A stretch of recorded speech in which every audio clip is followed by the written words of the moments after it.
السلام عليكم ورحمة الله وبركاته.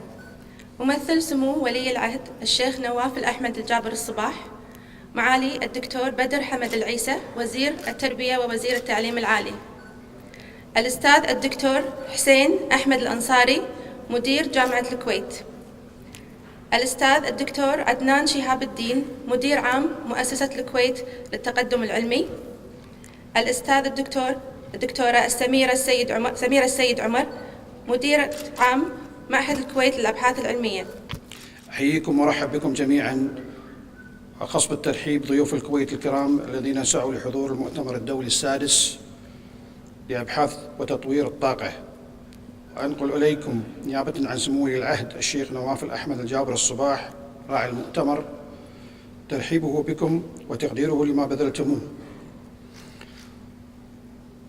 وما سوف تقدمونه في المؤتمر من عطاء فيما تعرضون من أبحاث وأوراق علمية وما تديرون من حوار ومناقشة مما يكون له أثر في تحقيق الغاية التي نرجوها من عقد المؤتمر. السيدات والسادة، أن الطاقة سر الحياة في الأرض وسر استمرارها وارتقائها وتنوع مصادرها عند الإنسان وفي جميع الكائنات من جماد أو نبات أو حيوان أو مياه، ويقدر ما يملك الإنسان منها خاضعا لإرادته وما يبذله لتطويرها والاستعانة بها في استمرار ما سخر الله له، وتكون سعادته في حاضره ومستقبله. يعد مجال الطاقة من المجالات الحيوية التي لها تأثيرها المباشر والغير مباشر في عالمنا المعاصر، لذا حازت استخدامات الطاقة وتطويرها على الاهتمام البالغ لكثير من البلدان والمؤسسات، وبات العالم يتسابق للوصول إلى أحدث الوسائل لاستخدامات الطاقة وتطويرها. من أهداف مؤسسة الكويت للتقدم العلمي هو ترويج وتعزيز تطوير النهضة العلمية في دولة الكويت من خلال دعم المبادرات والمشروعات العلمية، وكذلك دعم البنية التحتية بالمشاركة مع المراكز العلمية والبحثية الوطنية. This year, President Underwood is focused on one of the important goals of ASHRAE's strategic plan, which is making connections. Human connections, as Mr. Underwood said, are the invisible threads that are the strongest ties. And I believe that is exactly so. Forging connections is amongst one of my highest priorities as well. لقد شرفني قسم الهندسة الميكانيكية بتحمل مسؤولية رئاسة هذا المؤتمر، ولقد كان تشريفا وتكليفا، فلم تكن مهمة سهلة، ولكني كنت معتمدا على الله ثم على خبرات وكفاءات وأعطاء زملائي معي ومؤونتهم في تقبل الرأي الآخر لإنجاح هذا المؤتمر والخروج بالنتائج التي ترضي جميع الأطراف وتحقق المصلحة المشتركة للجميع. فلكم الشكر على هذه الثقة والدعم، ولكم شكر على تعاونكم وعطائكم، والتي بلا شك ساعدتني كثيرا للقيام بمهمتي في رئاسة هذا المؤتمر، وأتمنى أن أكون قد وفقت للقيام به بالصورة المشرفة لبلدي دولة الكويت.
that pattern for the future in terms of the potential for nuclear energy.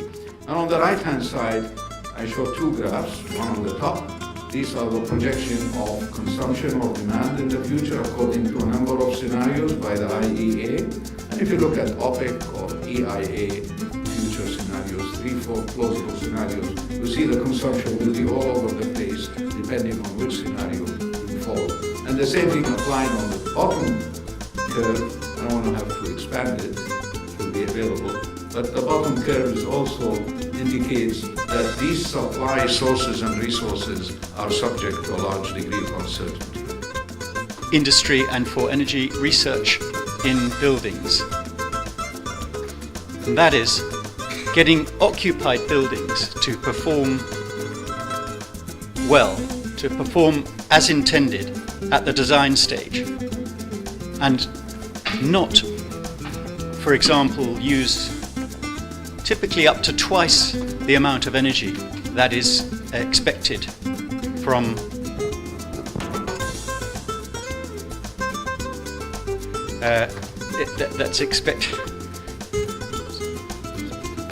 that's expected from the design and construction stages. So we will pay more in order to implement CCS. However, fossil with CCS will remain competitive with renewable, so it makes sense that we put some effort and pay some attention to developing this technology. All right. Anytime you talk about CCS, people ask, where are you going to put the CO2? And again, the answer comes from studies that were done by things like International Energy Agency that says that there are indeed about 3 sinks that we can use for storing our carbon CO2. Some of them will be in what's known as mineable coal beds. Quite frankly, the codes and standards are weighted towards energy efficiency because, from a physics standpoint, it's easier to measure and it's easier to deal with. We're seeing some changes in comfort and indoor air quality research, and I'm going to talk about that a little bit later, but it is still much more difficult for us to deal with. And then finally, here's the question, and here's the topic of this talk. Can we optimize energy efficiency and building comfort and indoor air quality all at the same time? I think there's a lot of merit in this philosophy. And this philosophy is carried in a lot of standard development, standardization activities. In fact, if you look at the European standards for ventilation and indoor air quality, they have very clearly implemented this kind of a thinking in their requirements, ventilation requirements. They have, in ASHRAE standard, we have just one column, right? For people component, ventilation rate, and for area emission component, for pollution emission.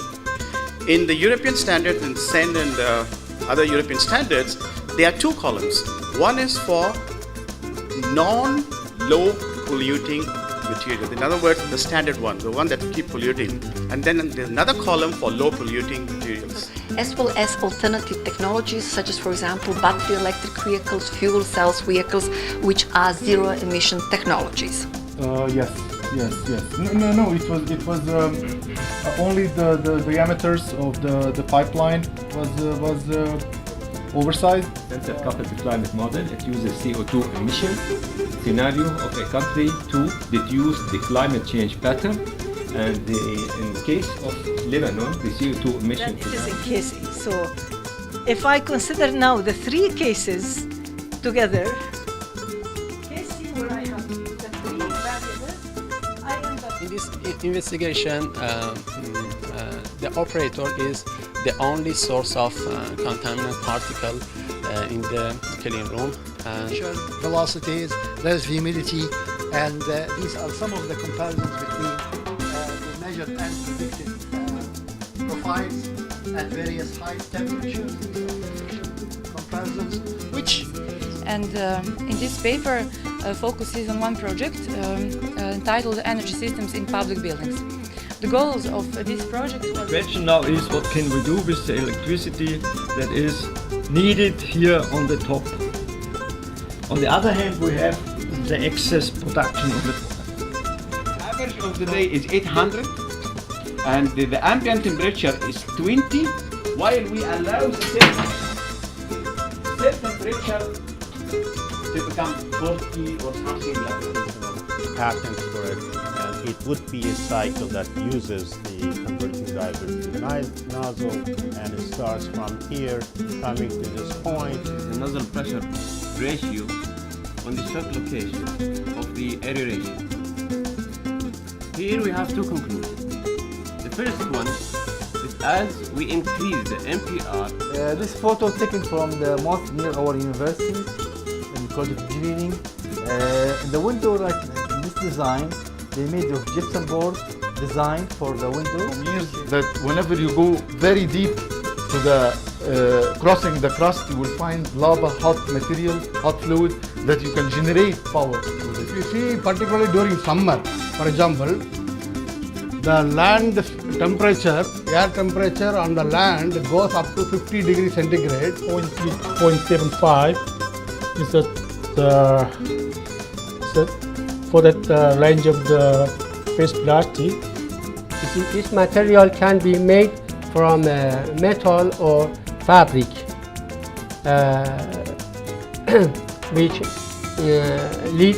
After we did the mesh dependence, now it's the time to validate our model, or the numerical, and how it is very easy to do, because being a tropical climate, we are solar rich countries where the demand or the requirement is in phase with the abundant amount of solar energy. I built the model based on the numerical parametric distribution. So the solar chimney gap is around 0.3 and the chimney width around 0.75. The region of microclimate air layer between each PCM piece and the inner fabric layer is taken to be lumped. However, each region will have its own condition depending on the PCM. Here, that those play a very important role. If we go to this one, we can see theoretically that if you bring the pressure down. Now, question comes up that how to select the insulation applications. Shall we go from outside? Shall we go from inside? Typically for an external application, type of insulation preferably for us. So now again it depends, okay, when you are doing this simulation, or if we want to calculate accurately the cooling load needed by the space, we have to be sure under which condition we are. Yeah, it goes back to the same thing. Yeah, even see here that if you have a binary refrigerant system, then it's not isothermal, it's the negligible. The flow is steady. Kinetic and potential energies are considered negligible. The refrigerant is superheated 5 degrees. Blended with water comes from Salivia, groundwater from Salivia. The TDS of Salivia is around 4,500 to 5,500. So with respect to that, we say, well, how can we achieve this net zero use of energy? And there's really three things for any building we always look at.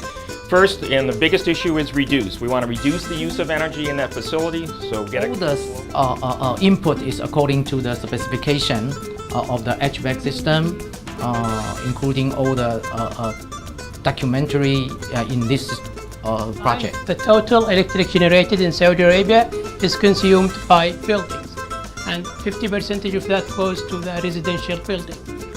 And that's because of the harsh climate in Saudi Arabia, hot and dry in the interior.